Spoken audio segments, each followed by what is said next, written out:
agradecer a la Asociación de la Prensa el que nos reciban, que nos cedan esta casa, este lugar tan fantástico, esta sala tan buena, que tantos recuerdos para mí tiene, porque aquí ha estado desde Julio Malo de Molina, que era mi amigo, hasta muchos más, ¿no? Y la verdad que para mí es un lujo el que nos hayan podido ceder esta casa. Eso de primera como agradecimiento. Y luego pues vamos a empezar un poco con el tema, y por supuesto agradecimiento a Bruto. Ustedes conocen a Bruto Pomeroy, sí, pero están ustedes un poco equivocados. En realidad, este señor se llama Mario Ayuso, pero con el arte de transformismo que ha tenido toda su vida, resulta que este señor es un especialista increíble en el tebeíto, pero en el tebeíto en el mejor sentido de la palabra, porque antes se decía, bueno, sí, este es un tebeíto, o sea, es una manera quizá de deteriorar un poco la imagen de alguien. Decía, no, este tiene más cuento que el tebeo, se decían una serie de frases como queriendo minusvalorar el papel tan fantástico que tenían la gente que hacían historias gráficas, cómics y tal, ¿no? Nunca se ha considerado suficientemente. Sin embargo, este señor, por ejemplo, ha sido editorialista, ha sido librero, es culto hasta más no poder, ha hecho todo tipo de cine, ha editado libros intelectualmente potentes.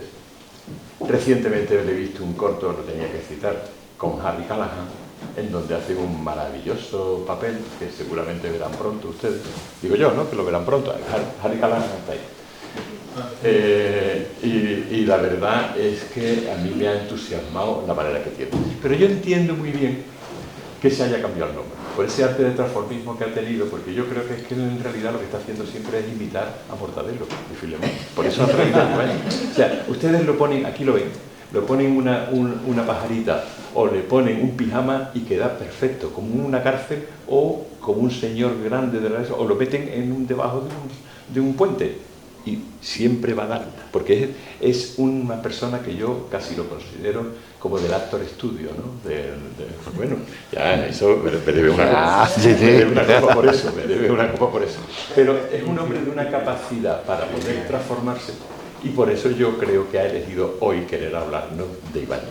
Porque claro, Mortadelo, yo recuerdan cómo era, Mortadelo tenía 20.000 disfraces, que lo iba sacando, se lo iba poniendo y se iba cambiando. Él lleva, hasta el nombre se lo ha cambiado, hasta el nombre. Ya tiene tela, o sea, de llamarse Mario Ayuso a llamarse Bruto Pomeroy, creo que hay una distancia. Ustedes lo conocen aquí, pero yo, por ejemplo, ya lo conocía hace mucho tiempo, por referencia, porque trabajó mucho para la Fundación Luis Cernuda, que estaba en Sevilla, una fundación interesantísima, en mi opinión, que se dedicó a elevar el nivel de muchas cosas de la cultura, entre ellas del tebeísmo. Allí estaba un amigo y compañero de él y mío, como era Alberto Marina, y editaron cosas fantásticas de Javier de Juan, de Stenberger, de toda la gente habida y por haber.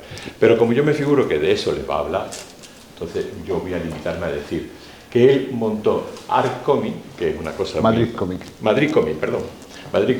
y que lleva desde el 74 currando, pero currando a fondo, y haciendo papeles, por ejemplo, en cine, pues, el Milagro de Petinto, o...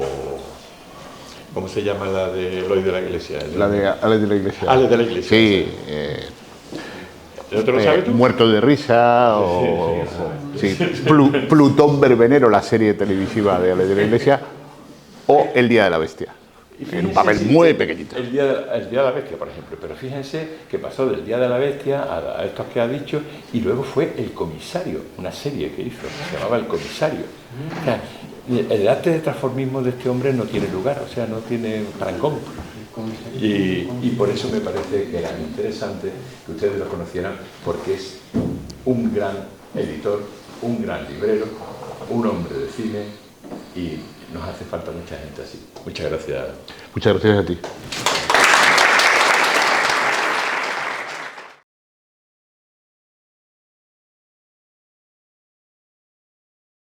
Bueno, arranquemos. El título. De chiquillo quise ser como Ibáñez, ahí aparece. De entre los que estáis aquí, sobre todo imagino que los que tenéis una cierta edad, pero acabo de descubrir una pareja, que sois de los más jóvenes que estáis por aquí, y me habéis dicho que sí, que tú pensabas que de crío decías, yo quiero ser como ese señor, que hace ahí 13 ruedas del percebe y todo eso, ¿no? En todo caso, eso, me pidieron un título y solté eso, porque mi segundo apellido profesional es Chiquillo. Entonces dije, vamos a jugar, yo soy Bruto Pomeroy Chiquillo. Sí, si buscáis, me tenéis en redes sociales, aparece como Bruto Pomeroy. Esto, a cuento la anécdota, que soy don anécdotas, que es que Bruto Pomeroy, como Pablo ha desvelado, es un nombre profesional, como tantos otros actrices y actores tenemos, ¿no? Y en este caso, voy un día a un hotel, evidentemente no tengo un carnet de identidad que dice Bruto Pomeroy. Tengo el de Mario Manuel Ayuso Galán, que es como me llamo. O sea, que dice, mi Ayuso es antes que el de Madrid. Que quede claro. No somos familia, que quede claro. Ella es Díaz Ayuso, yo soy Ayuso Galán. Mi Galán proviene de Jerez, porque soy al 50% jerezano. Dicho todo este tipo de tonterías, me voy a encarrilar. Principalmente a agradecer a la Real Academia Provincial de Bellas Artes de Cádiz, pues que se animaran a contar conmigo, a juguetear una vez más con este mundo profesional que es el de los tebeos, que como Pablo ha dicho muy bien, durante mucho tiempo, para ser exacto, desde el año 82 lo convertí en mi segunda profesión, porque siempre he querido ser actor y más cosas. Evidentemente parece que se te queda el tiempo corto para decir, también quiero hacer no sé qué y no sé cuánto. A lo largo de mi vida lo intento hacer y muchas veces lo consigo. Y en este caso, el tópico, el actor que monta un bar o trabaja de camarero. Siempre pensé que yo tenía que estar del otro lado de la barra, y mira que bebo poco, pero que aguantar borrachos es algo que siempre odié. Entonces dije, pues monto una librería de cómic, cuando en la Gran Vía madrileña tener una librería de cómic era tan raro, o en la Feria del Libro éramos los únicos. Era como, tú vendes aquí tebeos. Tú ibas a París, que es lo que yo hacía de jovencito, y veías unas grandes librerías de banda de cine, de tebeos allí, ¿no? Entonces dije, yo como los franceses. Y monté una librería que funcionó muy bien. Vamos con Ibáñez. Ibáñez ha fallecido muy recientemente, este verano, como todos sabéis, a una edad avanzada, que son 87 años. Él era de Barcelona, Francisco Ibáñez Talavera era su segundo apellido, y nació en un año fatídico, que nació en el año 36, 1936. Unos meses antes del 2022 fallece su hija mayor, Sonia. Entonces, como todos pensáis, el fallecimiento a una edad avanzada como la de él y fallecer una mujer mucho más joven, en torno a los 50 y tantos, 60 años, fallece Sonia, pues le lleva al hundimiento y a decir que ya la vida le importa menos, ¿no? Todavía hay otra hija, que es Nuria, que está ahí defendiendo el baluarte de la familia, y a día de hoy los responsables editoriales de la antigua editorial Bruguera es una multinacional que se llama Penguin Random House. Lo digo porque me gustaría que dentro de un rato, dentro de unos minutos, colaboremos entre todas y todos para algo que considero que en esta conversación debería ser muy importante.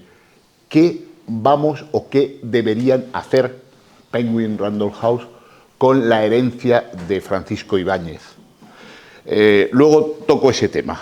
Vamos a arrancar con alguien al que muchas y muchos de vosotros conocéis. Si te parece, nos vamos a escuchar a Luis Alberto de Cuenca. Tuve la fortuna, porque lo es y lo será, de darle a Francisco Ibáñez, de imponerle la medalla de oro de las Bellas Artes en un momento en que no había todavía reconocimiento del noveno arte del cómic, en el que Francisco Ibáñez ha brillado con tanto resplandor y con tanta luz, ¿no?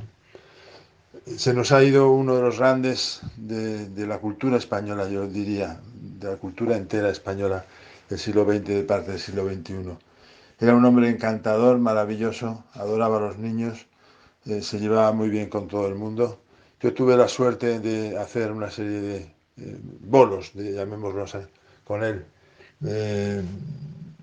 delante de público, comentando cosas, por ejemplo, en la Universidad Méndez Pelayo de Santander di uno, y en más sitios estuvimos juntos y siempre verdaderamente con una gran camaradería. Él me agradeció mucho que le señalara con esa distinción y tuvo la amabilidad de dedicarme una de las ediciones de ese portento que es 13 Rue del Percebe, ¿no? Una de las ediciones completas, a la que yo precisamente redacté un prólogo que creo que es muy divertido y que os recomiendo. De modo que lo que podemos decir en este momento triste de desaparición de Paco Ibáñez es que lo queremos, que no está muerto, que vive en todas sus viñetas y que realmente está en nuestro recuerdo y en el recuerdo de las generaciones futuras. De modo que viva Paco Ibáñez. Bueno, como algunas de vosotros conocéis, Luis Alberto de Cuenca fue director de la Biblioteca Nacional durante un tiempo y políticamente llegó a ser secretario de Estado con Pilar del Castillo en una de las etapas de Aznar. Principalmente en el mundo de la cultura es conocido como poeta, es un excelente poeta, un excelente amigo personal, y cuando empecé a preparar esta charla, conferencia o como queramos llamarle, pues recurrí, aparecerán a lo largo de este ratito algunos invitados más, recurrí a Luis Alberto por la empatía que existía y por la relevancia de alguien como Luis Alberto. Como yo estaba aquí, él vive en Madrid, y me dice, mira, lo de hacerme un selfie con el móvil, como que no, que ya estoy muy mayor, me dice, pero yo te grabo un audio y te lo mando, que es lo que acabáis de escuchar, ¿no? Entonces, por eso lo hemos apoyado con un par de fotografías de Luis Alberto de Cuenca. Querría ya empezar, si os parece, me he hecho unos puntos de chuleta y nos vamos ya a lo que entenderíamos como, si te parece, lo que entendemos tú y yo como tebeos. Bueno, él es Ricardo Cosano y es un eterno y maravilloso colaborador y hemos estado ensayando. Ibáñez empieza en 1952 a ser historietista, en este caso a hacer chistes, a dibujar. Él en 1950 cuenta en las crónicas que eran botones del Banco Español de Crédito y que ahí, digamos, pues se ve que se escurría el bulto, era un crío, y escurría el bulto y se ponía a dibujar, tal, venga chaval, pum, sigue trabajando y déjanos tranquilos. Él empezó a colaborar, todavía no con la editorial Bruguera, sino con otras editoriales, pues eso, vendiéndoles, o posiblemente no sé si le pagarían o no, pero vendiéndoles chistecitos dibujados, anécdotas, y ya se vislumbraba un estilo. Esto es posterior, estamos hablando, aquí os enseño sigue pasando, si te parece, de esta conversación, que el mejor Ibáñez para mí arranca entre finales de los años 50, 1950, y la muerte de Franco, aproximadamente, 1975. Ese es el Ibáñez que a mí me parece totalmente brillante, exento, digamos, de un manierismo que luego le va acompañando a lo largo de toda su vida, en muy buena medida porque la editorial Bruguera, que luego se convirtió en Ediciones B y que ahora ha llegado ya con su fallecimiento a Penguin, yo he conocido a muchos, como decía Pablo, he conocido a muchos directivos de la antigua editorial Bruguera y eran, sí, espero que no haya ninguno delante y si no se lo diría también a la cara, unos zopencos. O sea, llevaban la editorial como el culo. Entonces no conocí, evidentemente, por mi propia edad, a los que lo llevaban en los años 50 ni 60, que yo era un crío, pero sí que faltaba a la editorial Bruguera, le sobraba talento dentro de los dibujantes, porque os puedo citar a Mark Smith, a Segura, evidentemente uno de los grandes que habría que dedicarle otro espacio, que es Manolo Vázquez, el creador de Anacleto y de tantos otros, digamos, y un sinfín, Raf, y un sinfín de historietistas maravillosos, pero eso, por un lado, ese mundo del franquismo en el que estaban ahí metidos en una Barcelona de los años 50, 60, 70, y luego con una cortedad de miras espectacular por parte de los que llevaban las riendas de la empresa, ¿no? Porque daros cuenta que los tebeos, el Pulgarcito, el DDT, el Tío Vivo, el Din Dan, y luego Mortadelo como tebeo, etcétera, etcétera, vendían verdaderas enormidades semanales. O sea, eran, pues eso, Lo que ahora nuestros hijos utilizan a través de tweets o a través de redes sociales eran las redes sociales de entonces. Yo mismo reconozco que de crío, en algunos de esos tebeos, en este caso no de la editorial Burguera, sino en otros, escribía en lo que llamaban los correos del lector, que es lo más parecido a Facebook o a WhatsApp. Decías, estoy haciendo un fanzine, que es una revista de aficionados que haces en fotocopias, digamos, pero que entonces salía en papeles, y necesito un dibujante, o necesito alguien que escriba artículos, o cosas por el estilo, y hacías tú tu propio tebeo y ese tipo de cosas. Eso es lo más parecido, eso lo he hecho yo muchas veces, y luego os contaré una anécdota. Mortadelo y Filemón tienen exactamente la misma edad que yo. Esta es la primera página de Mortadelo y Filemón, que, como indica ahí abajo, la primera página de Mortadelo se publicó en El Pulgarcito un 20 de enero de 1958. Aunque no lo aparento, porque me tratan muy bien y parezco más joven, yo nací en 1958. Yo nazco un 18 de febrero y Mortadelo había nacido unos días antes. Mortadelo y Filemón habían nacido en enero. Entonces, para bien o para mal, mantenemos ese vínculo. Supongo que muchas veces habéis visto esta página, pero para los que no la hayáis visto, me acerco a la pizarra de última generación y veis como que los aspectos de ellos, sobre todo el de Filemón, difieren mucho del Filemón que todos tenemos en la cabeza, ¿no? Juegan, y ahora lo veremos en otra tira que tenemos, pero juegan a Watson y a Holmes. Que esto fue una creación que enseguida, al cabo de unas semanas, ya se fue modificando para llegar a las páginas que ya conocemos, ¿no? De una sola página, de dos páginas.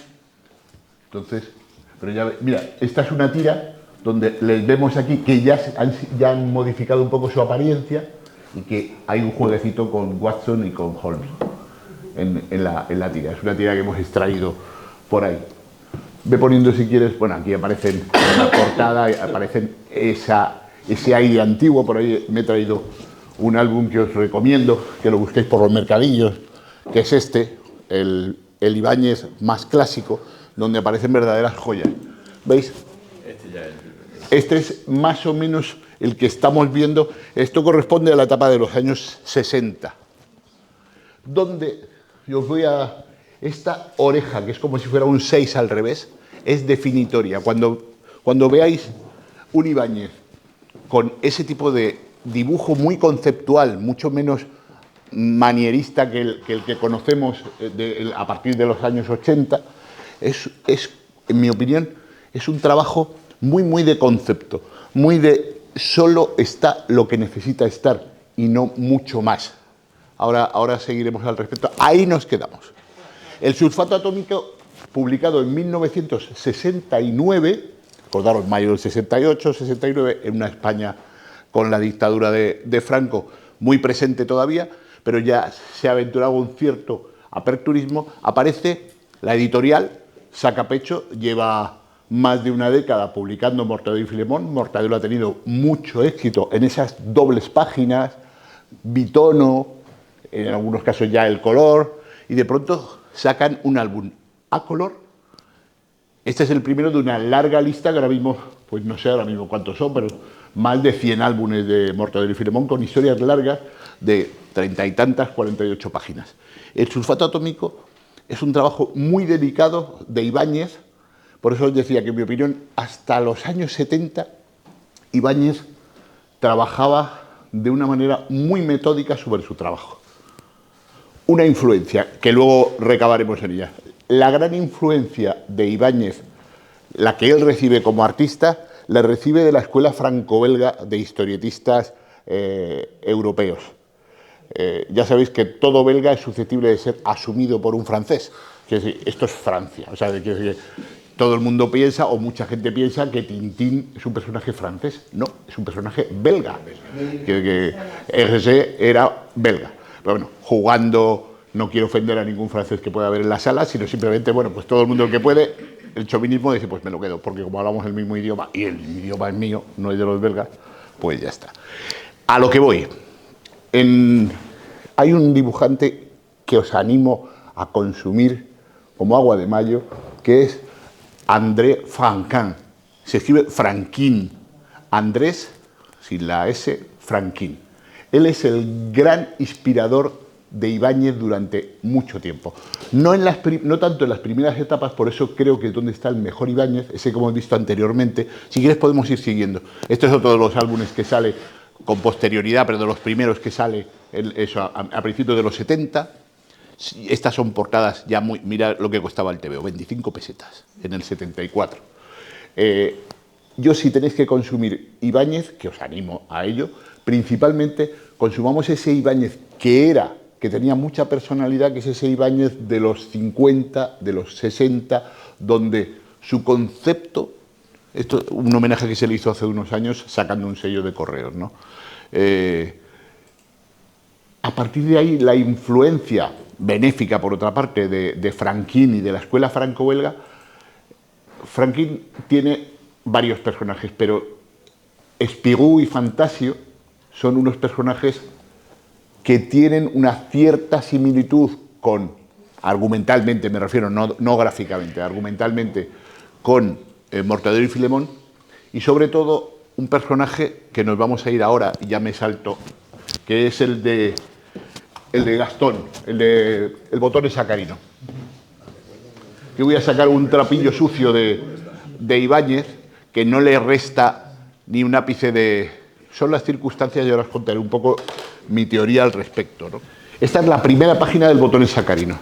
Si te puedes acercar a una de las caras del Botones Sacarino, también difiere bastante del Botones Sacarino que todos conocemos. Miradle. Además, en la página, no era ni la página completa cuando salió, ya en el 63.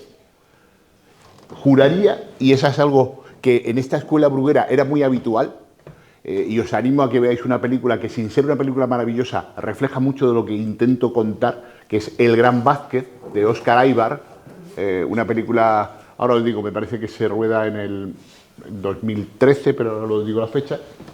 Este trabajo juraría que está dibujado por...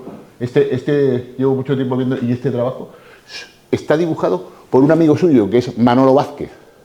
Es decir, o inspirado o abocetado por él, porque difiere el trabajo que Ibáñez hace de manera habitual, y era muy habitual que estaban dibujando en papel, sobre cartulinas, sobre papeles, y que en la redacción, que estaban todos allí metidos, era de pronto, déjame que yo te lo acabo. Oye, que hay que entregar, que el jefazo de no sé qué, venga, yo te lo acabo.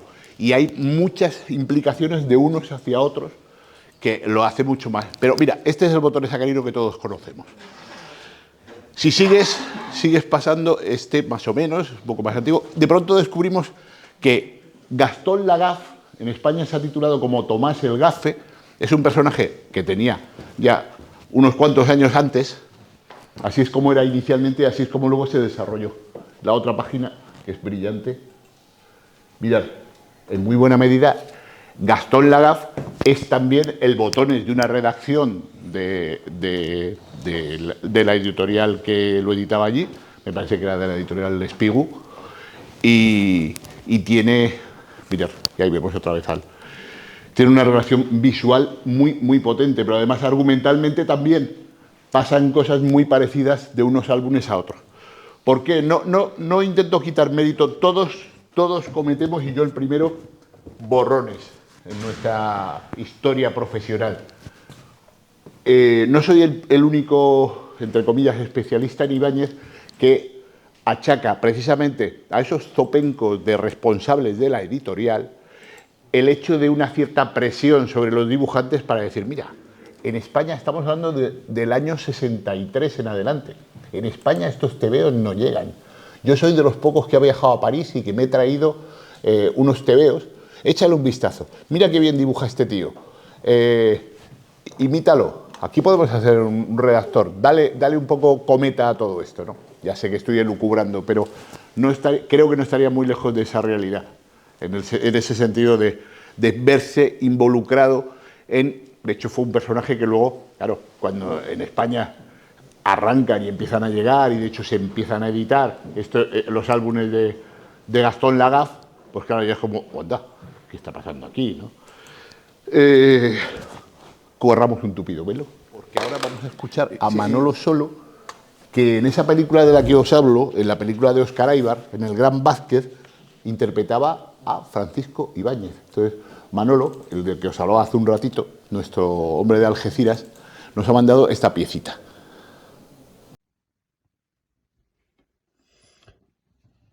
Hola, me pide Bruto que hable un poco sobre mi experiencia en el rodaje del Gran Vázquez, del que hará ya mínimo 10 años, creo recordar.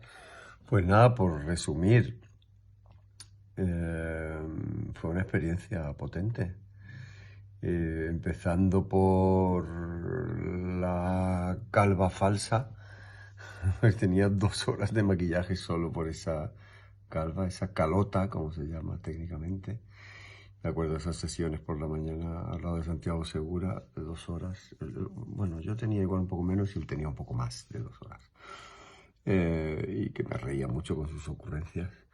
Y luego, bueno, la responsabilidad tan grande de interpretar a un personaje tan mítico y al que tanto he admirado, cuya obra tanto he admirado y tanto me ha nutrido, de la que me he alimentado, vamos, de pequeño sobre todo, como Ibáñez. Y luego de conocer a un montón de gente, aparte de Aybar, del propio director, conocer a Manolo Vázquez, hijo natural de Vázquez, el dibujante, que es un personaje también como el padre. Y luego, bueno, rodar con Alex Angulo, que ya no está con nosotros, y yo le quería mucho y que, bueno, siempre era un placer. Bueno, y no sé, con Enrique Villén, que también le tengo mucho cariño, con sus ojos mirando cada uno para un lado. Y también ahí conocí a César Tormo, que es el que ha hecho el dibujo que os he enseñado. Y que luego trabajaría con él, tanto en teatro como en alguna película suya, un corto suyo, porque él ha empezado a hacer cortos y le va muy bien. Y es un gran amigo. Encontré un amigo allí también. Entonces, bueno, esa es mi impresión, así, grosso modo. La disfruté mucho, la verdad. Bueno, gracias Manolo Solo. Ahí todavía, esto me lo grabó hace 2 o 3 días, todavía no sabía que estaba, bueno, estaba prenominado, pero no sabía que le habían elegido nominado a los Goya. Y ahora vamos a soltar algo, a ver qué os parece.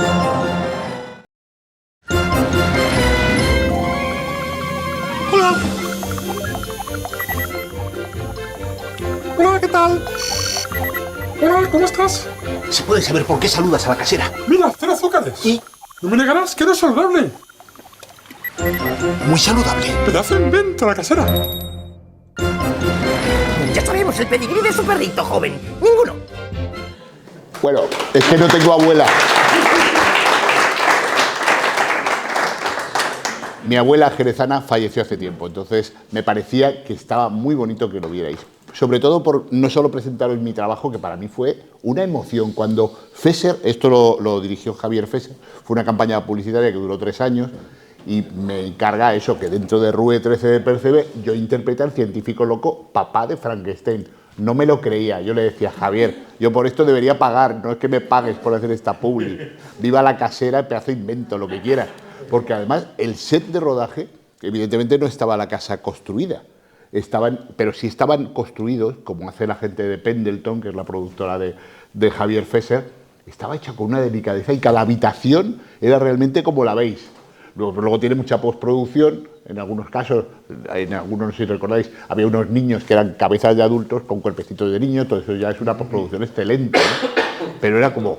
Y encima Ibáñez nos vino a visitar. Yo ya le conocía de mi época de Madrid Comic, de la librería a la que citaba, pero de pronto dije, Ibáñez estaba tan encantado como yo, diciendo, anda, ¿me dejáis meter en la habitación de allí, en la habitación de allá? Vino de mi vida en Barcelona y esto lo rodamos a las afueras de Madrid, ¿no?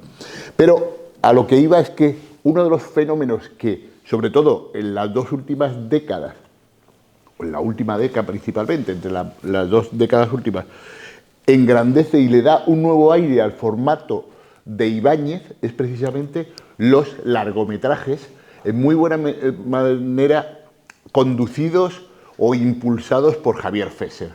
El Milagro de Petinto, Camino, Campeones, etcétera, etcétera, ¿no? Que es una de las cabezas brillantes de este país. No solo él, sino los hermanos Fesser, porque Guillermo Fesser le conocí de Goma Espuma, y otro que no recuerdo su nombre es el que dirige La Fábrica, que es una empresa de impulso cultural que hay en Madrid a nivel nacional y que entre ellos tienen una editorial de fotógrafos, como tú conoces, espectacular. O sea, los Fesser están ungidos. No sé quién fueron sus papás, que no les conozco, pero los Fesser son gente con las miras muy altas, ¿no?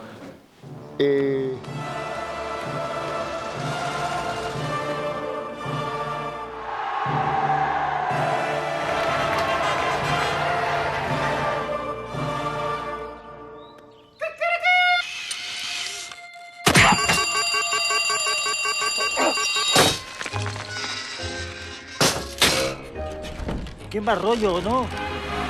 Su misión incluye desplazamientos, supervisión y embalaje preciso del instrumental, así como chequeo y control del nuevo emplazamiento.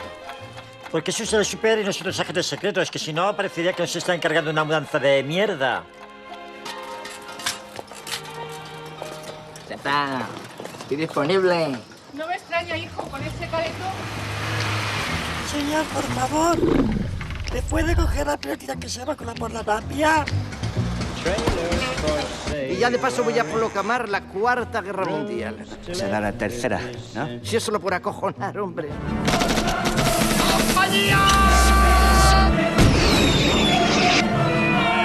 ya está bien la bromita! El de menos pensaba pegar un chupinazo. No se mueva mucho, Vicente, que me parece a mí que está usted de suerte. ¡Aquí llegan los refuerzos! ¡Aváncese, jefe! Pequeñín que preguntaba a mi padre qué seré yo.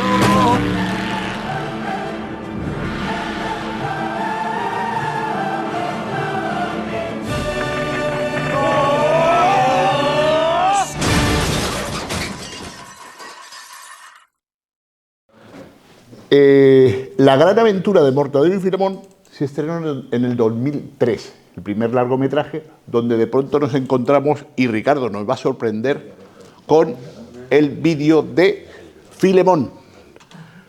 Pepe Villuela os va a hablar. Hola, ¿qué tal? Bueno, pues saludos, Bruto, ¿cómo estáis? Todos los demás y todas las demás que os encontréis en esta charla. Me pidió Bruto unas palabras que, bueno, no sé si van a caer a capón o en relación. En relación supongo que sí, porque él me dijo que hablara de Ibáñez, de Fesser, de Filemón y de cómo era para mí ese triángulo, ¿no? que había supuesto. Bueno, sin querer extenderme demasiado, pues os diré que Ibáñez desde luego es el origen de muchas cosas en mi vida, porque yo empecé a leer con sus tebeos, con sus historietas. Concretamente, bueno, pues muchas veces eran Mortadelo y Filemón los protagonistas de aquellas tardes de verano a la hora de la siesta, en la que yo con un montón de tebeos me tumbaba en la hamaca de mis abuelos en el patio, y luego en invierno, donde al lado de la estufa de butano, pues también leía 13 Rubí del Percebe y otros muchísimos personajes, no solamente de Ibáñez, ¿no? Pero Ibáñez sí ya ha supuesto un arco hasta su reciente muerte, pues que ha tenido una continuidad permanente en mi vida, y que incluso ahora que Ibáñez aparentemente no está, pero que estoy seguro de que nos acompaña y nos sigue acompañando y nos seguirá acompañando a nosotros y a generaciones venideras, pues ha sido como un pilar para mí dentro de lo que tiene que ver con el humor, con la forma de mirar la vida, con la forma de entenderla. Fesser entró después, ¿no? Muchísimo después, pero vino de la mano también de Ibáñez, y fue una manera de conocer más a un genio como es él, alguien que vive con pasión el cine y que lo entiende como un juego, fundamentalmente, y se nota muchísimo en todo lo que hace y en cómo se relaciona consigo mismo y con todo el equipo. Fesser creo que es una de esas personas que ha marcado también sobre todo lo que tiene que ver con mi vida profesional, ¿no? Aquel Milagro de Petinto, en el que pude conocerle personalmente e interpretar un personaje que no he podido olvidar pese a su brevedad y que me ha marcado porque la gente se acuerda. Y luego pues La gran aventura de Mortadelo y Filemón, que para mí supuso como un caerme en la marmita del TVO en España. Allí íbamos por los pasillos o por los lugares de las ciudades en los que estuviéramos rodeados constantemente de esa atmósfera. Y bueno, pues luego Filemón, de la misma manera que Johnny Weissmuller acabó gritando en un geriátrico como su personaje de Tarzán, pues es probable que yo termine mis días vistiéndome con pantalón rojo y con camisa blanca y pajarita negra y siga luciendo esta calva que nos hasta que consiga los 2 pelos. Ese día ya será todo perfecto. Bueno, es un triángulo amoroso en el que bueno, yo me he sentido siempre muy bien, como una especie de hipotenusa que también participa de ese triángulo hermoso. He pasado muy bien. Chao. Bueno, evidentemente está clarísimo que el que tenía que estar ahora mismo aquí es Pepe Villuela, pero todo se andará, ¿eh? O sea, y mi manera de falsear el lenguaje es un poco tenerle ahí en imagen. Como os decía, hubo primero 2 intentos, y uno lo conocéis por la edad que tenéis, otro menos, y es que en ese año que para Ibáñez fue muy fuerte, donde salía el primer álbum a color, El sulfato atómico, que es un trabajo excepcional, influenciado por esa escuela franco-belga, pero excepcional. En 1969 también salía la primera colección de cortometrajes que se proyectaban en el cine de Mortadelo y Filemón. Tenemos por ahí un...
Tenemos por ahí un cartel de esa época, que es esto.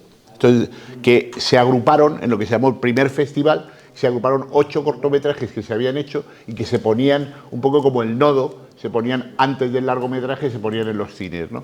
Luego lo tenéis por ahí, lo podéis buscar. De hecho, el periódico La Razón los regaló y en mercadillos los podéis encontrar. Los sacó de 1 en 1 o de 2 en 2 y os doy pistas para buscar en los mercadillos. Yo los tengo. O sea, un día que no tengo yo, soy síndrome de Diógenes reconocida. Yo no conozco la palabra tirar. Tirar no todo me vale, ¿no? Soy de los pocos que confiesa ante su psiquiatra que es síndrome de Diógenes. Pues eso, por supuesto, lo tengo. No tenemos imágenes, pero hubo una serie bastante deficiente que recordaréis todos en Antena 3, que tuvo 25 episodios y 2 temporadas, en 1994. Que es una serie televisiva, en mi opinión, con muchísimas carencias y sobre todo que no tenía ni el encanto de los años 60 en cuanto a la realización. Era una cosa, lo hizo el grupo BRB, que nunca se ha considerado por ser gentes demasiado buenos haciendo animación, y murió hace poco su responsable. Pero siempre fueron una empresa de segunda fila, en mi opinión, claro, lo que estoy diciendo es mi opinión. Y ahí se hizo un trabajo sobre Mortadelo y Filemón, lo tenéis, está en muchos sitios y no lo busquéis en YouTube, flojete. Tiene que ser, como os digo, cuando empieza este siglo XXI, que no nos iba a traer solo desgracia, sino alguna cosa que otra chula, cuando Javier Fesser rompe barreras y saca primero el primer largometraje, que es La gran aventura de Mortadelo y Filemón, recurriendo a alguien tan bueno como es Pepe Villuela. El Mortadelo lo hacía un actor, que no era actor, un actor natural, ¿cómo se llama? Porquino me parece que se llamaba, que falleció recientemente, y que Pochino, sí, y este hombre, por lo que tengo entendido, dio problemas en el rodaje los que no están escritos. Lo sé de primera tinta. Claro, una cosa es que el tipo fuera tan extravagante como el Mortadelo, y otra cosa es que fuera actor disciplinado, ponte en la marca, di el texto. Debió de ser un despropósito, pero es verdad que en imagen no quedaba mal. La segunda película de Mortadelo y Filemón, en la que ya no dirige Fesser, la dirige Miguel Bardem, de la familia de los Bardem, hay que verla, está bien. Y sobre todo eligen a Edu Soto como actor para hacer Mortadelo. Yo creo que Edu sí corresponde a esos parámetros de alguien que puede parecerse a Mortadelo y que sin embargo es un actor referente, ¿no? Siguen tirando de... Pero esta película no está producida por Pendleton, por la productora sino que es un poco a rebufo. Se hace en el 2008 y como Javier Fesser todavía se le queda en la espinita el seguir haciendo Mortadelos, pues recientemente, hace 9 años, en 2014, hace Mortadelo y Filemón contra Jimmy el Cachondo. Jimmy el Cachondo. Por su culpa somos el hazmerreír de todas las agencias de información. Es necesario actuar de inmediato. Ya es animación en 3D, digamos, y es una peli que dentro de lo que es la animación es bastante gamberra, está muy bien trabajada, que es este cartel que veis. Y sobre todo eso le da una dimensión distinta, muy exportable. Mortadelo y Filemón, por ejemplo, creo que algunos de vosotros lo sabéis, en Alemania es y ha sido bastante conocido. Hay algunos países europeos que han tenido, cambiándoles el nombre, han tenido desde hace décadas a Mortadelo y Filemón y tienen ese referente.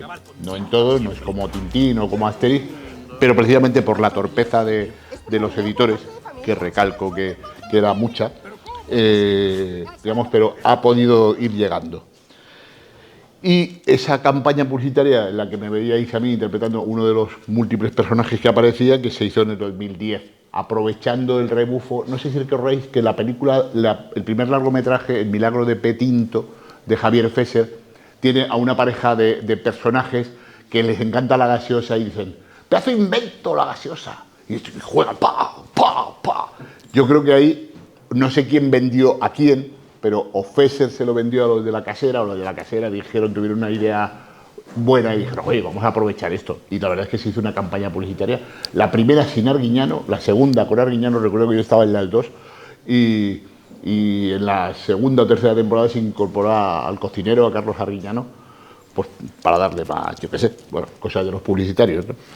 Y en este caso, y yo quiero ya ir acabando, vamos a venirnos al tema de la publicidad, porque os quiero enseñar algo que algunos de vosotros, algunas de vosotras recordaréis si ya tenéis una edad como la mía. Si no, no lo sabéis. Entonces, vamos a ver algo bastante curioso. ¡Finito! Naturalmente, aquí estoy. Y ahora pregunto...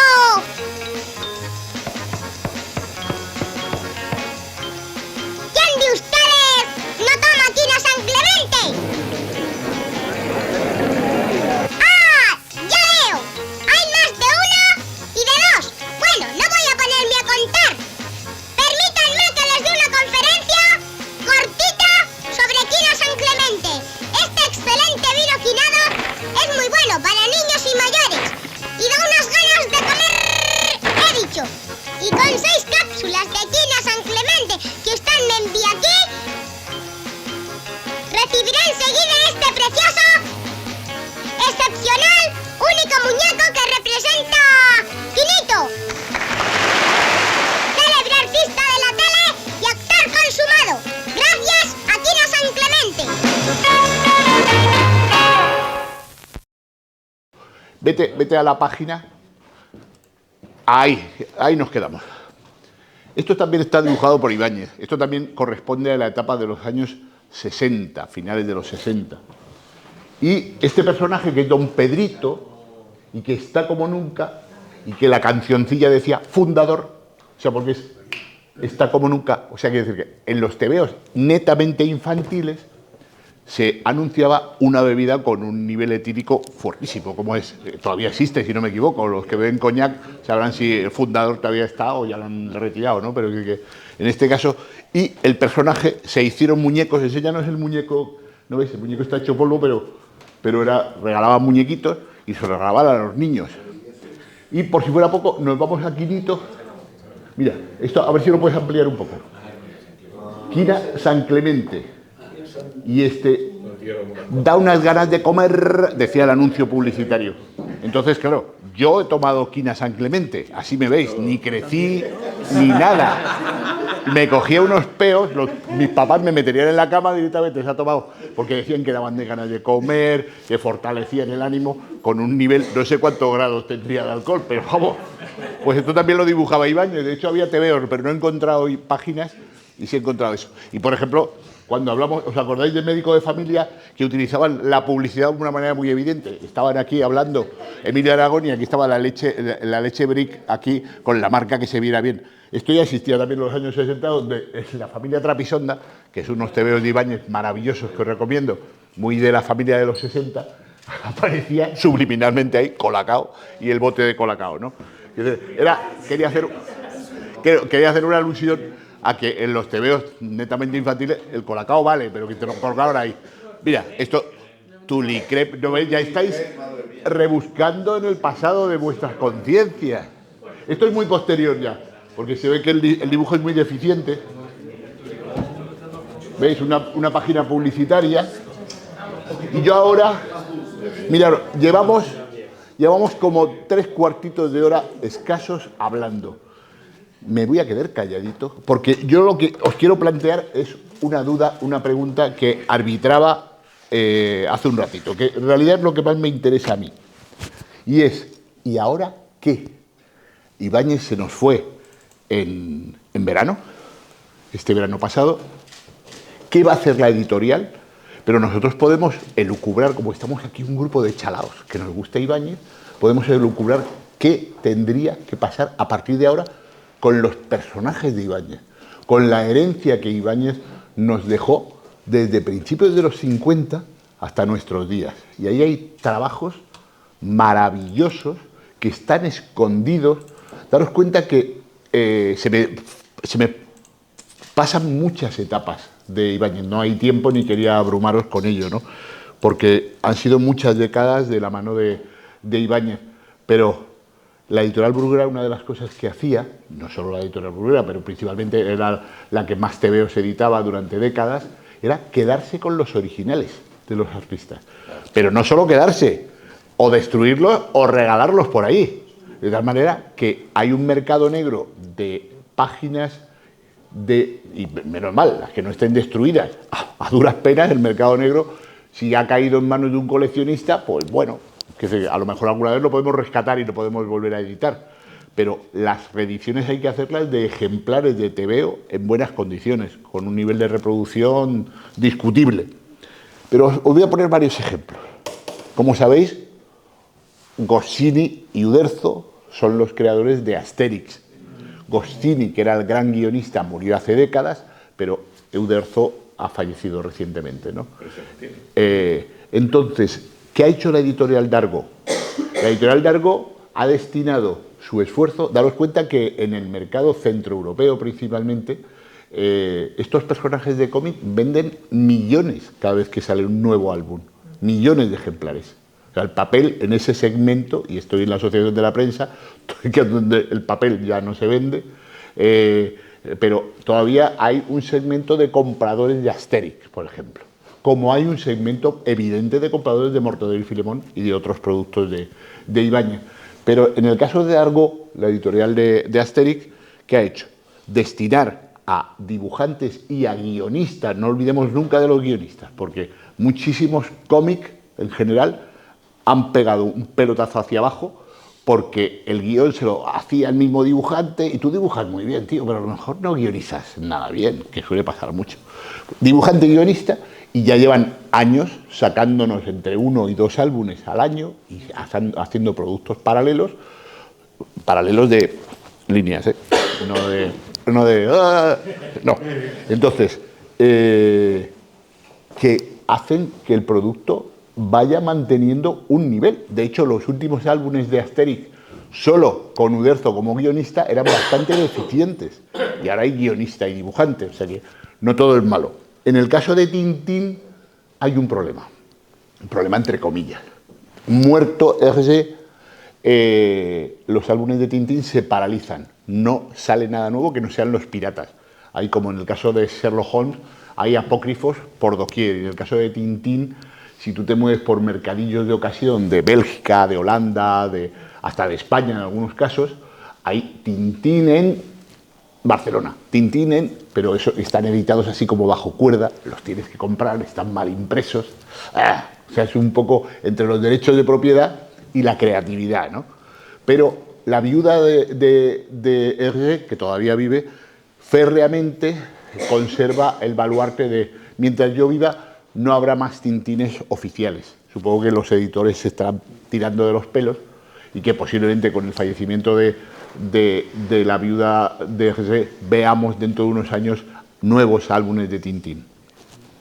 Hay otro caso que antes os he hablado, Spirou y Fantasio de ese Franquín, que luego ha tenido muchísimos dibujantes que lo han ido continuando. Ahora hay un dibujante maravilloso que es de origen español, es francés de origen español, que se llama Émile Bravo, pero intento, como yo estudio un poquito de francés, en cuanto que digo algo de francés, se me va el tonillo afrancesado. Si me habláis en inglés ya me pierdo, porque no sé inglés. Émile Bravo es un dibujante bastante joven que lleva unos cuantos años haciendo unas versiones de Spirou y Fantasio maravillosas, recreándose en el grafismo de los años 60 y contando nuevas historias. Os recomiendo, busquéis Spirou y Fantasio de Émile Bravo y es maravilloso. Y alguien que posiblemente, si os gustan los teos, conocéis, que es Corto Maltés, personaje del italo-argentino Hugo Pratt. Cuando Hugo Pratt fallece, hay un dibujante que es Rubén Pellejero y algunos guionistas, y de hecho ahora hay otro dibujante que lo está haciendo, que a manos de la editorial van supliendo esas carencias.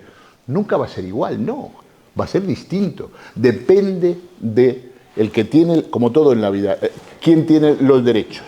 Los derechos los tiene tal editor, tal familia, tal no sé qué. En función de su creatividad, de su ingenio, de la manera dúctil que sepa manejarse, a lo mejor encontramos que dentro de unos años podríamos encontrarnos con un Mortadelo y Filemón, o con una Rue 13 del Percebes, o con un Rompetechos, o con una familia Trapisonda, que nos agrade y que agrade a lo mejor hasta a nuestros hijos. No lo sé, depende todo de esa creatividad. Os recuerdo que el año pasado el Premio Nacional de Cómic se lo llevó un dibujante gaditano del puerto de Santa María, que se llama Paco Sordo. Su álbum se llama El Pacto y os lo recomiendo encarecidamente. Con un dibujo muy simple, hace un homenaje a esa escuela bruguera de la que estamos hablando durante todo este rato.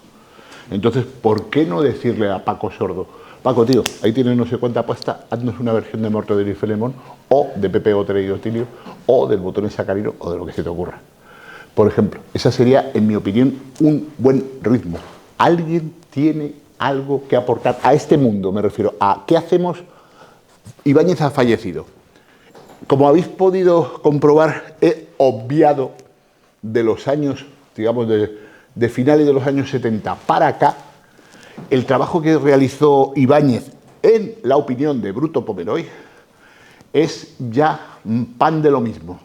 Es decir, hubo un momento, y además los que están aquí sois dibujantes o pintores, lo sabréis, la editorial le encargaba tal cúmulo de páginas al mes que Ibáñez empieza a trabajar desde muy temprana edad con lo que antes políticamente llamábamos negros, entre comillas, o sea, ayudantes que nunca aparecen, que nunca firman, que no tienen un estilo propio o no le dejan desarrollar el estilo propio, para ser exacto. Ibáñez ha tenido infinidad, hasta tal punto que yo, que me considero un pequeño experto por aquello de que no tengo abuela de Ibáñez, yo diría que, por ejemplo, esta portada, este trabajo, hasta esto no está dibujado por Ibáñez. Está esto, o está inspirado, pero no guarda la proporcionalidad, aparte de que Ibáñez el problema de los dibujantes en general, de los dibujantes que han trabajado sobre todo en papel, y supongo que en pantalla igual, es la espalda, es muchas horas de estar delante de una página, es el Parkinson. O sea, yo he conocido muchísimos dibujantes que antes o después han perdido. Uno se llamaba Víctor de la Fuente, que hizo un personaje que se llama Hastur, que era maravilloso, y he conocido gente que después de meterle tantas horas al dibujo, en plumilla, a pincel, pues eso, perdían mano, ¿no? Y Ibáñez no iba a ser menos. Entonces, hay un momento donde tú ya ves que desde hace décadas que los tebeos en muy buena medida están dirigidos por la batuta de Ibáñez, que aparece la firma de Ibáñez, pero donde Ibáñez ya no contaba al 100% ni de lejos. Yo creo que os veo tan calladitos. Ya que estábamos hablando de tebeos. O sea que, no te preocupes que hablamos. Yo creo, por eso, ahora llevo 3/4 de hora. Yo creo que es un momento en el que Bruto podría... Por favor, Cecilio Chávez, al aparato. Quería comentar al hilo de lo que estás diciendo que el gran enemigo del artista es la presión del tiempo que te ponga un tiempo. Estás muerto. Estás muerto. O sea, te tienes que copiar a ti mismo mucho para poder llegar a ese plazo que te puedan dar. No tienes tiempo de crear. Simplemente tienes que copiar y se ha muerto. Claro, es que la escuela bruguera es ese conglomerado de gentes maravillosas que, ya os digo, digamos, donde uno de los mayores exponentes, el mayor exponente comercial siempre ha sido Ibáñez, pero había una cohorte de grandísimos dibujantes. Os recomiendo que busquéis, él luego se separó de Bruguera, era un hombre, le pude conocer, he tenido la suerte de conocer a todos estos historietistas y eso presumo de ellos. Un dibujante catalán que se llamaba Alfonso Figueras, pero él firmaba sin la O. Alfonso Figueras es un tipo, dibujaba como, imaginaros, se basaba mucho su concepto gráfico y narrativo, sobre todo, en los primeros episodios de cine mudo previos a Charles Chaplin, donde hay persecuciones, donde aparecen los polis y les persiguen, ese tipo de cosas con los coches, todo en blanco y negro, evidentemente. Este jugaba con humor negro a todo eso. Y buscáis álbumes, yo creo que podéis encontrar, y si no en internet se encuentra de todo. De Alfonso Figueras era maravilloso. Raf, R-A-F, era un tipo con una elegancia espectacular. Y el más gamberro de todos es el gran Vázquez. Manolo Vázquez es un tipo... ¿Cuántos habéis visto El Gran Vázquez, la película de Oscar Aybar? Entonces sabéis de qué estoy hablando. Los que no las habéis visto, buscarla. No es una gran película. Yo cuando la vi dije, aquí me gusta tanto la escuela bruguera, regularcillo, que es que tenéis a Santiago Segura haciendo de Manolo Vázquez. Manolo Vázquez es famoso porque era un verdadero trilero en su vida personal. Es decir, ni me quedo corto. Fue polígamo, no se sabe ni cuántos hijos tuvo, de cuántas mujeres, y yo creo que debía dinero prestado a media Barcelona. Era el rostro personificado, pero lo han contado todos, o sea, que no es que lo cuente. Yo tuve el placer difuso de tratarle durante un día. Soy uno de los fundadores del Salón del Cómic de Barcelona y un día el que era su director por aquel entonces, Joan Navarro, me dice, oye, ¿te puedes encargar de Manolo Vázquez, que hay que llevarle, me parece que era a Radio Nacional? Era Pedro Piqueras el que estaba allí, por eso no estoy seguro si era Radio Nacional, pero a los estudios de Radio Nacional, Pedro Piqueras estaba en Madrid y, venga, yo digo, hostia, yo no conocía a Manolo Vázquez, digo, faltaba más, tío, ya estaba el hombre madurito, tal, venía con un hijo suyo que se llama igual, Manolo Vázquez, que ahora está por ahí un tío que debe tener unos 40 y tantos, 50 años, una cosa así, lo llevaba como un lazarillo, para bien y para mal, y este era como, venga, vamos, vamos a pararnos aquí y tomarnos algo. Era desquiciante, vamos, que mira que yo soy nervioso, era desquiciante.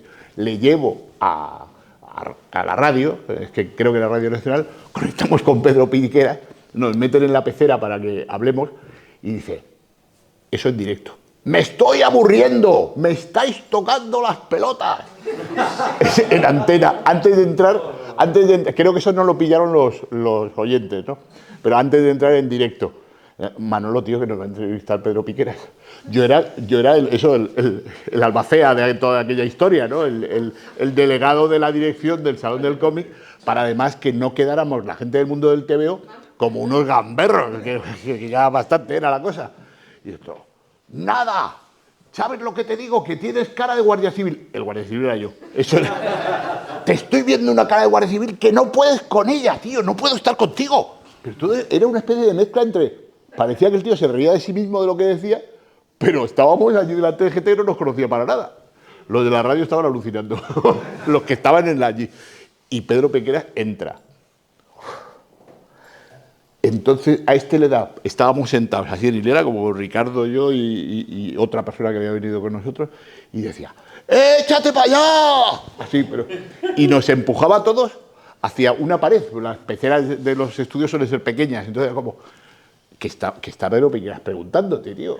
Yo entonces, con esa manera de... ese intento de mano izquierda que uno intenta tener, como relaciones públicas, que me toca hacer muchas veces, pues era yo el que hablaba con Pedro Piqueras, mientras este me insultaba, me tiraba del pelo y decía, ¡vamos para allá! Sí, aquí estoy con el dibujante de Anacleto, tal, yo colocando mi voz, con el otro, con Pedro Piqueras, no sé qué. No sé cómo aquello duró, yo creo que duró muy poco. Yo creo, a mí se me hizo eterno, pero no creo que la entrevista duraba por encima de 3 minutos, pero fueron 3 minutos horribles. Ese era Manolo Vázquez.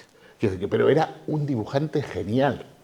Era un tipo, yo creo que tenía una genialidad innata, muy por encima de Ibáñez y de muchos otros, ¿no? Y además eran amigos, eran tan distintos, porque Ibáñez, yo traté bastantes veces con Ibáñez, no éramos amigos ni mucho menos, que lo que pasa es que la editorial Bruguera, como yo tenía la única librería de cómic en el centro de Madrid, en la Gran Vía, pues cada vez que había una feria del libro, sabéis que la feria del libro de Madrid es la bomba, ¿no?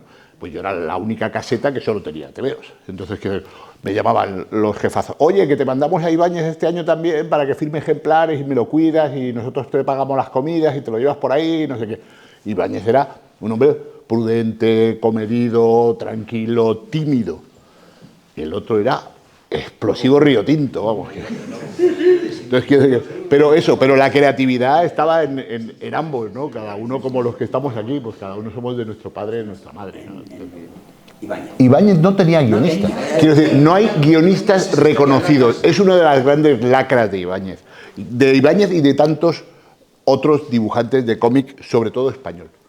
Y viene a ser un poco la racanería de lo mal que ha estado pagado históricamente, no solo la fotografía y tantas cosas, pero los TVOs, por página, ¿no? Que es como se pagan los TVOs. Entonces, el dibujante decía, jo, es que si lo tengo que repartir con alguien, si apenas llego a fin de mes.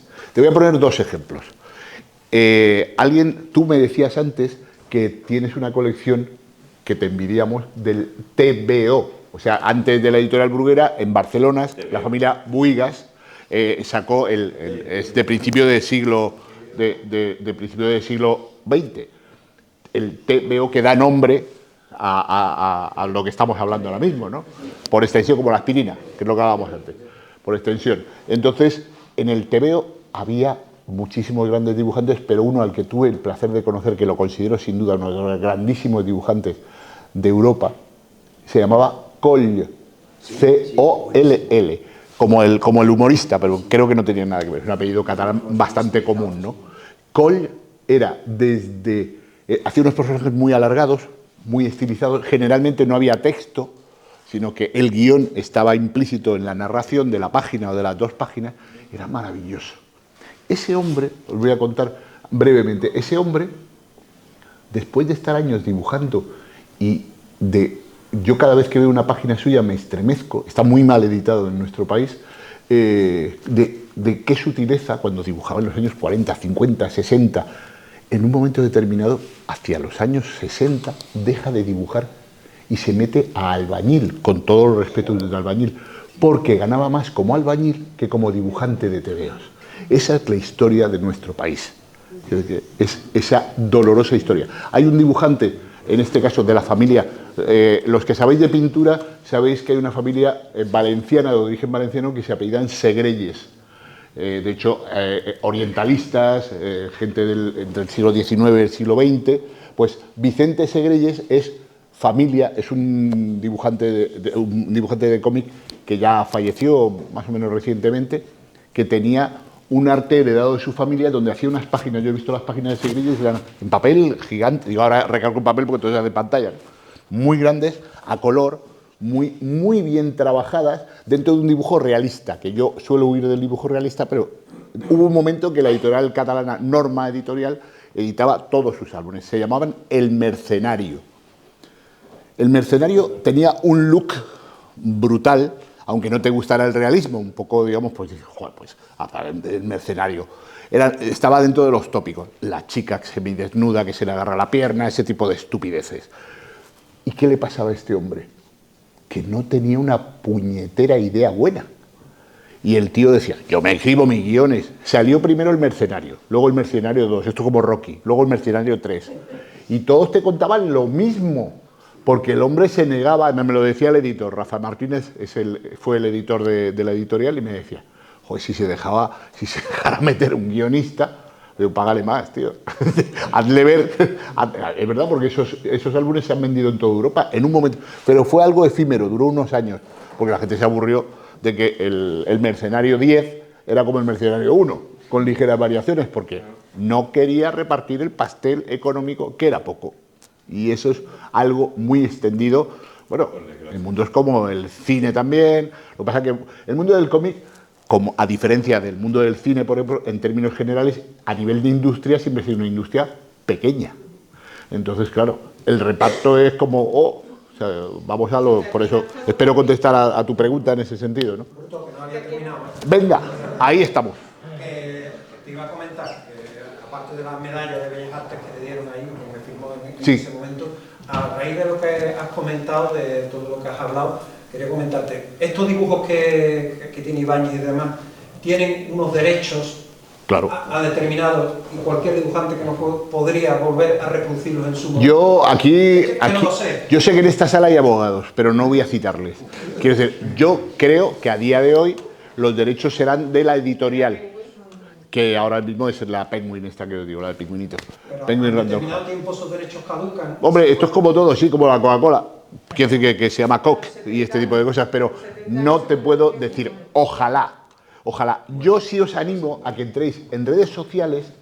Hay montones de páginas de lo que se llaman admiradores de Francisco Ibáñez, donde en redes sociales aparecen, pasa que claro, todos somos, yo por lo menos, amantes del papel impreso, ¿no? Pero en redes sociales aparecen primeras páginas que hizo antes de la época de Pulgarcito, de tal.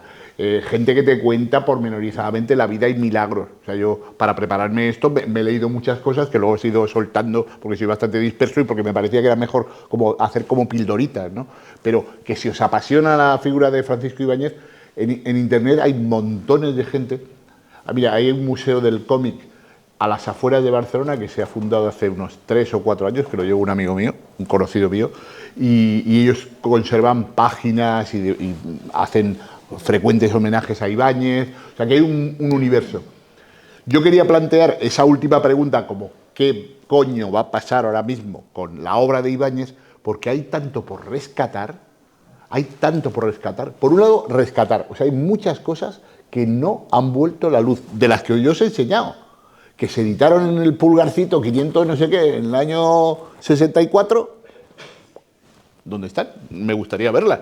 Lo mismo que cuando ves una novela de alguien que te gusta, su primera novela también te apetece leerla. A lo mejor encuentras ahí algo que no encuentras en la última, que ya está el hombre desgastado, el novelista, ¿no? Entonces, queda muchísimo por rescatar. O sea, habría que hacer obras completas. Si la Penguin tiene archivos. Es que no sé con quién hablar. Quiero decir, de la Penguin no me gusta buscar interlocutores en la Penguin. Supongo que estas gente son tan grandes que habrá alguien que lleve un departamento. Habría que vivir en Barcelona también, dar la lata. Preguntarles si conservaron algo, si cuando se hace el trasvase, si la familia Bruguera, Sí. Digo familia porque era una empresa familiar, que Sí. me acuerdo que hay un documental que se pasó al alcance sobre la editorial Bruguera. No me acuerdo el nombre, pero lo puedo... No, por eso, hay gente que está investigando. Mira, ponemos a Jordi Canissa. Acaba de salir un libro. Es que tengo muchas más cosas para poneros, hasta vídeos maravillosos. Pero Jordi Canissa es el nombre y el apellido de uno... Ponle un momentillo. Hola, soy Jordi Cañiza. Me ha dicho el amigo Bruto Pomeroy que os hable de Ibáñez desde una perspectiva personal y también profesional, ¿no? Y he pensado que hay una cosa que une a las dos. Vale, es párale. la generosidad.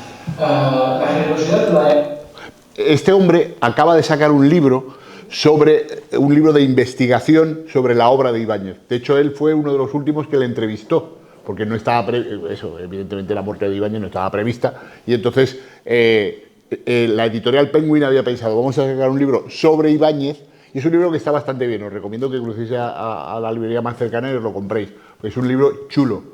Pero en esa línea tienen que aparecer muchos más libros rescatando. A mí sobre todo me preocupa que se rescate obra, más que aparte de que se hagan ensayos como él ha hecho, sobre un ensayo ligero, sobre la obra de Ibáñez, entrevistándolo y todo eso. Mira, hay un dibujante que se llama, ya es un hombre ahora mayor también, pero es un hombre que se llama Casaníes, que fue durante años un colaborador de él, muy de la escuela franco-belga, muy de André Franquin, y que os recomiendo que los mercadillos busquéis las primeras aventuras de Quickie, el de Nesquik, porque los ha dibujado él y son unos tebeos preciosos que llevan a un objeto publicitario que es el conejito este Quickie. Y esto ya significa que nos vamos a despedir con Los Delincuentes, que os recuerdo que es un grupo jerezano, que fue la banda sonora del segundo largometraje de imagen real que hizo Mortadelo y Filemón. Es una manera de decir, no, nos vamos a la porra, nos vamos fuera, nos vamos a tomar algo. Y muchísimas gracias.